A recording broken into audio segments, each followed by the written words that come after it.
And here's the interior of the truck. Of course, four-wheel drive. Recently just had my Alpine installed that was in there. Not really much of a reason to have it in there now, since I do most of my driving in here.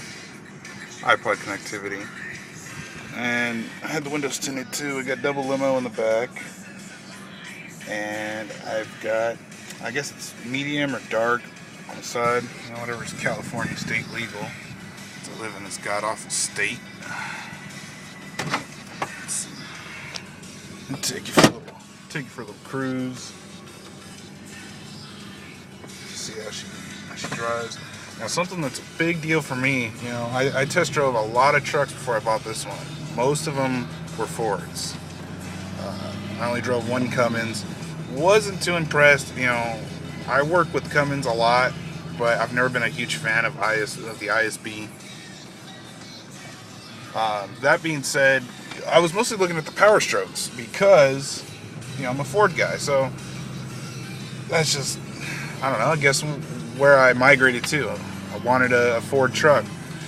Problem was, I couldn't find a 7.3. I wasn't going to buy a 6.0. 6.4s were out of my price range.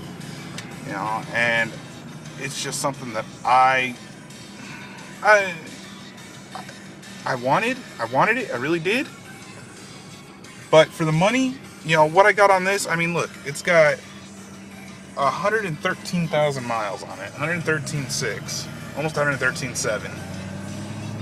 It's a 2003, you know, and I got it for $19,000 out the door. You know, I couldn't find a 7.3 with comparable miles, let alone that low. I think the lowest mileage that I found that was four-wheel drive crew cab was 120,000, and they wanted like $24,000 for it. I'm like, no, I'm not going to spend that much. Ended up skipping out on that one. I saw this, and just from the moment I saw it, I fell in love. You know, I get knocked by all my Ford buddies now. Oh, you bought a Chevy. But over what? I mean, my truck, how should I put this?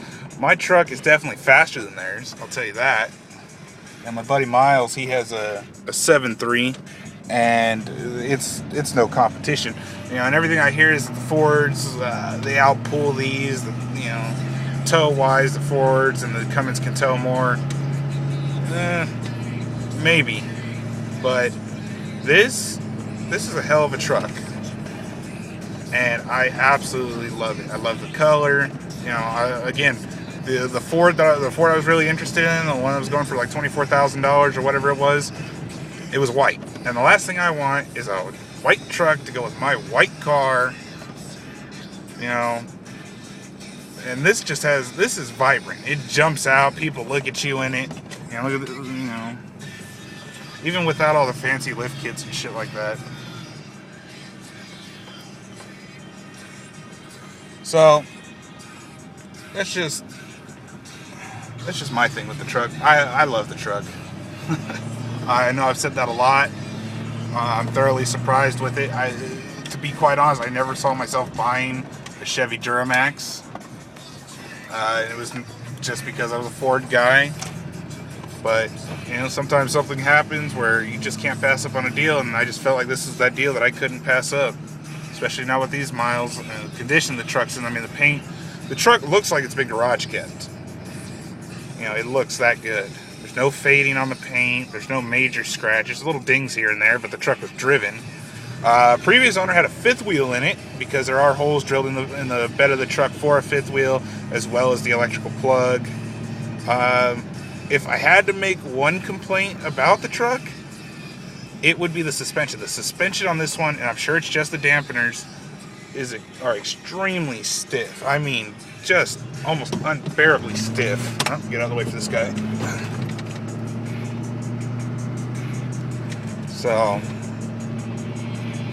other than that though, it drives like a dream. It fires up every morning. The glow plugs in the morning warm up extremely quick, you know, quicker than the 7.3s.